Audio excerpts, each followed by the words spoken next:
നിങ്ങൾ വിചാരിക്കുന്നുണ്ടോ ഇതെന്താ തപ്പുന്നല്ലേ? ഈ ചിത്രത്തിൽ ഗാന്ധിജീനെ ആരെങ്കിലും തപ്പിയെടുത്താൽ ഒരു കുലപ്പഴം സമ്മാനം. ഇവിടെ ഗാന്ധിജി ഇവിടെ നെഹ്റുവിന്റെ സ്വാതന്ത്ര്യ സമരത്തിൽ ഇല്ലാത്തതുകൊണ്ട് അത് പോട്ടെന്ന് വിചാരിക്കാം.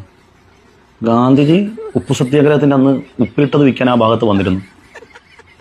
എന്നാലൊരു ചെറിയ ഫോട്ടോ അങ്ങനെ ഉണ്ട്. പഴശ്ശിയൊക്കെ ഉണ്ടാ എന്റെ പൊന്നുമനെ. കുറുമ്പ്രാട് താലൂക്കിൽ കരം പിരിക്കാനുള്ള അവകാശം ബ്രിട്ടീഷുകാർ എടുത്തു കളഞ്ഞപ്പോൾ ആദ്യം കമ്പനിക്കൊപ്പമാണെങ്കിലും പിന്നെ കമ്പനിക്കെതിരായ ബഹുമാനപ്പെട്ട പഴശ്ശിരാജ അടക്കമുള്ള ആളുകൾ ഇതിനകത്തുണ്ട്. എന്നിട്ടും മക്കത്തുനിന്നേ ഇവിടെ വന്ന് ഗാന്ധിജിയുടെ റൈറ്റ് ഹാൻഡ് ആയിട്ട് സ്വാതന്ത്ര്യ സമരത്തിൽ പ്രഥമ സ്ഥാനം വഹിച്ച അബുൽ കലാം ആസാദൊന്നുമില്ല. അതൊന്നില്ലെങ്കിൽ പോട്ടെ, അത് പോട്ടെ. ഗാന്ധിജി എവിടെയാണ്? ഗാന്ധിജി ഉണ്ടെങ്കിൽ ഗാന്ധിജി ഉണ്ടാ? ഗാന്ധിജിനെ കണ്ടെത്തുന്നവർക്ക് ഒരു കുലപ്പഴം സമ്മാനം. വേമ്പ ആരെങ്കിലും ഉണ്ടാ? ഗാന്ധിജി എവിടെ ഉള്ളത്? വേഗം കണ്ടെത്തിക്കോ. അടുത്ത ഇത് 2025 2026 ആകുമ്പോഴത്തേക്കും ശ്രീത്ത് പണിക്കർ, രാമസിംഹൻ, ആരിഫ് ഹുസൈനൊക്കെ ഇതിനകത്ത് വരും. അതുകൊണ്ട് ഗാന്ധിജിനെ ഇവിടെ ഉണ്ടെങ്കിൽ ഇപ്പൊ തപ്പിയെടുത്തു.